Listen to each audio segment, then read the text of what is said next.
ইটালির নাপোলিতে মাদারীপুর জেলা প্রবাসী যুব সংঘের দোয়া ও ইফতার মাহফিল অনুষ্ঠিত হয়েছে। বিস্তারিত মিনহাজ হোসেনের আরও একটি রিপোর্টে। বিশ্বের মুসলমানদের পবিত্র রমজান মাসের রোজা ও ইফতার সংস্কৃতি বিদেশিদের কাছে তুলে ধরার লক্ষ্যে ইতালির নাপোলি শহরে ইফতার ও দোয়া মাহফিল অনুষ্ঠিত হয়েছে। মাদারীপুর জেলা প্রবাসী যুব সংঘের আয়োজনে নাপোলির প্রধান সড়কের পাশে এই ইফতার মাহফিল অনুষ্ঠিত হয়।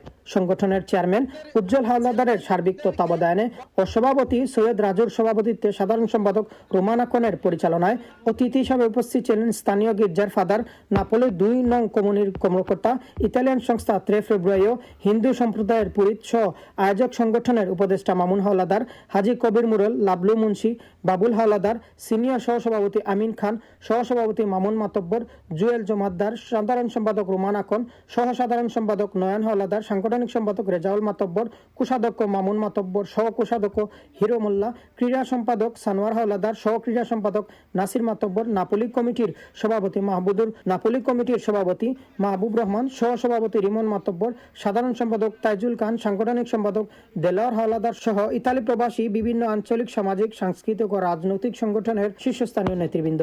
অনুষ্ঠানে মুসলিম ও নন মুসলিম নাগরিকদের স্বতঃস্ফূর্ত অংশগ্রহণ ছিল চোখে পড়ার মতো। রোজাদারদের সঙ্গে স্থানীয় অনেক বিদেশি নাগরিকও ইফতারে অংশ নিয়ে রমজানের তাৎপর্য ও মুসলিম সংস্কৃতির সম্পর্কে জানার সুযোগ পান। আমরা এই ইফতারে আয়োজনটা করেছি, আপনারা সবাই দোয়া করবেন। আগামীতেও জানি আমরা এরকম ভালো ভালো কাজ করিতে পারি। ইফতার আগে সংক্ষিপ্ত আলোচনা সভায় বক্তারা বলেন, প্রবাসে এমন আয়োজনের মাধ্যমে বিভিন্ন ধর্ম ও সংস্কৃতির মানুষের মধ্যে পারস্পরিক সৌহার্দ্য ও সম্প্রীতি আরও জোরদার হয়। মুসলিম উম্মার শান্তি, সমৃদ্ধি এবং সারা বিশ্বের কল্যাণ কামনা করে বিশেষ দোয়া মোনাজাত করা হয়। ইতালির নাপোলি থেকে Minhaj Hossain, channel S news.